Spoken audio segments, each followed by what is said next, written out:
दोस्तों, Hindi film industry के इतिहास में कुछ ऐसे किस्से हैं जिन पर यकीन करना आसान नहीं होता। जरा सोचिए, एक तरफ थे मोहम्मद रफी, जिनकी आवाज उस दौर में सफलता की गारंटी मानी जाती थी। दूसरी तरफ थे उभरते हुए सुपरस्टार राजेश खन्ना, जिनकी लोकप्रियता हर दिन नई ऊंचाइयां छू रही थी। लेकिन क्या आप जानते हैं कि एक समय ऐसा भी आया जब राजेश खन्ना ने साफ कह दिया था कि वह अपनी फिल्म में मोहम्मद रफी की आवाज नहीं चाहते। उन्होंने जिद पकड़ ली कि उनके लिए गाना सिर्फ और सिर्फ किशोर कुमार ही गाएंगे। अब सवाल यह है कि आखिर ऐसी क्या वजह थी कि उस दौर का सबसे बड़ा सितारा, भारत के सबसे महान गायकों में से एक मोहम्मद रफी की आवाज को अपनी स्क्रीन पर नहीं चाहता था? और जब संगीतकार लक्ष्मीकांत प्यारेलाल ने इस जीत को मानने से साफ इनकार कर दिया, तो रिकॉर्डिंग स्टूडियो के अंदर क्या हुआ?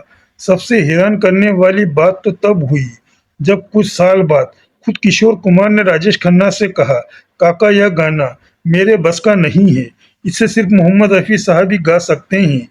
आखिर कौन सा था वह गीत जिसने राजेश खन्ना की सोच बदल दी? कैसे एक फैसले ने बॉलीवुड संगीत के इतिहास की नई कहानी लिख दी? और क्यों आज भी इस किस्से को मोहम्मद रफी की महानता की सबसे बड़ी मिसाल माना जाता है?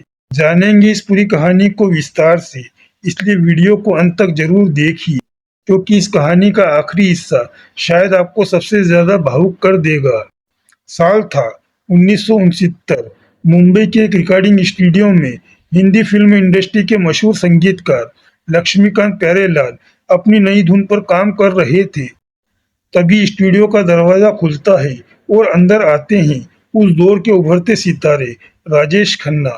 उनकी एक फिल्म आराधना रिलीज होने वाली थी और उसके गानों ने पहले ही लोगों के दिलों में जगह बनानी शुरू कर दी थी।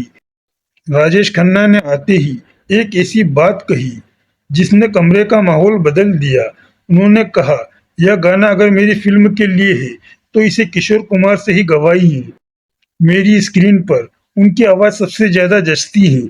लेकिन लक्ष्मीकांत प्यारेलाल का फैसला बिल्कुल अलग था। उनका कहना था कि यह गीत केवल और केवल मोहम्मद रफी ही गाएंगे। यह वही समय था जब मोहम्मद रफी भारतीय फिल्म संगीत के सबसे बड़े गायकों में गिने जाते थे। उनकी आवाज में ऐसी मिठास, गहराई और भावनाएं थी जिन्हें दोहराना लगभग असंभव माना जाता था। असल में फिल्म दो रास्ते के लिए गीतकार आनंद बख्शी ने एक बेहद खूबसूरत गीत लिखा था। ये रेशमी जुल्फे, ये शरबती आंखें। लक्ष्मीकांत प्यारेलाल ने इस गीत को ऐसी धुन दी कि सुनने वाला मंत्रमुग्ध हो जाए। जब उन्होंने यह धुन फिल्म के निर्माता निर्देशक राज खोसला को सुनाई तो वह खुशी से झूम उठे। उन्होंने कहा, कमाल कर दिया आपने। लेकिन प्यारेलाल मुस्कुराए और बोले, हमने तो सिर्फ धुन बनाई है, असली जादू तो रफी साहब अपनी आवाज से करेंगे। दरअसल यह पूरी धुन ही मोहम्मद रफी की आवाज को ध्यान में रखकर तैयार की गई थी। पिछले कई वर्षों में लक्ष्मीकांत प्यारेलाल और रफी साहब की जोड़ी ने अनगिनत सुपरहिट गीत दिए थे, इसलिए उन्हें पूरा विश्वास था कि इस गीत के साथ भी वही इतिहास दोहराया जाएगा। उधर राजेश खन्ना की सोच अलग थी। आराधना के गानों में किशोर कुमार की आवाज ने उनकी रोमांटिक छवि को पहचान दी थी। मेरे सपनों की रानी, रूप तेरा मस्ताना और कोरा कागज था ये मन मेरा जैसे गीतों की सफलता ने उन्हें यकीन दिला दिया था कि उनकी स्क्रीन पर सिर्फ किशोर कुमार की आवाज ही सबसे बेहतर लगती है। उन्हें डर था कि रफी साहब की गंभीर और गहरी आवाज कहीं इस रोमांटिक गीत का असर कम ना कर दे। उन्होंने संगीतकार को मनाने की पूरी कोशिश की। लक्ष्मीकांत प्यारेलाल अपने फैसले पर अडिग रहे। उनका कहना था, यह गीत रफी साहब ही गाएंगे और जब यह लोगों तक पहुंचेगा तब आपको खुद पता चल जाएगा कि हमने यह फैसला क्यों लिया है। आखिरकार राजेश खन्ना को पीछे हटना पड़ा। गीत रिकॉर्ड हुआ और बाजार में रिलीज हुआ। इसके बाद जो हुआ उसने संगीत की दुनिया में नया इतिहास लिख दिया। ये रेशमी जुल्फें, ये शरबती आंखें सुनते ही लोग इसके दीवाने हो गए। मोहम्मद रफी ने अपनी आवाज में ऐसा जादू भर दिया कि यह गीत हर गली, हर रेडियो और हर महफिल की पहचान बन गया। फिल्म दो रास्ते का यह गीत इतनी बड़ी सफलता बन गया कि कुछ समय के लिए आराधना के गीतों की चर्चा भी पीछे छूट गई। इसी फिल्म का दूसरा गीत छूप गए सारे नजारे भी रफी और लता मंगेशकर की आवाज में सुपरहिट साबित हुआ। इन गीतों ने फिल्म की लोकप्रियता को नई ऊंचाइयों तक पहुंचा दिया। लेकिन इस कहानी का सबसे दिलचस्प पहलू सिर्फ राजेश खन्ना नहीं थे। इस फिल्म की सबसे बड़ी लाभार्थी बनी अभिनेत्री मुमताज। इससे पहले वह कई फिल्मों में काम कर चुकी थी, लेकिन ज्यादातर सहायक भूमिकाओं तक ही सीमित थी। दो रास्ते में जब मोहम्मद रफी की आवाज पर फिल्माया गया ये रेशमी जुल्फे पर्दे पर आया तो दर्शकों ने मुमताज को एक नए अंदाज में देखा। गीत के बोल, संगीत और रफी साहब की भावपूर्ण गायकी ने मुमताज की खूबसूरती को जैसे चार चांद लगा दिए। इसके बाद वह रातों रात हिंदी सिनेमा की सबसे लोकप्रिय अभिनेत्रियों में शामिल हो गई। समय आगे बढ़ा। 1969 से 1971 के बीच राजेश खन्ना ने लगातार 15 सुपरहिट फिल्में देकर ऐसा रिकॉर्ड बनाया जिसे लंबे समय तक कोई नहीं तोड़ सका।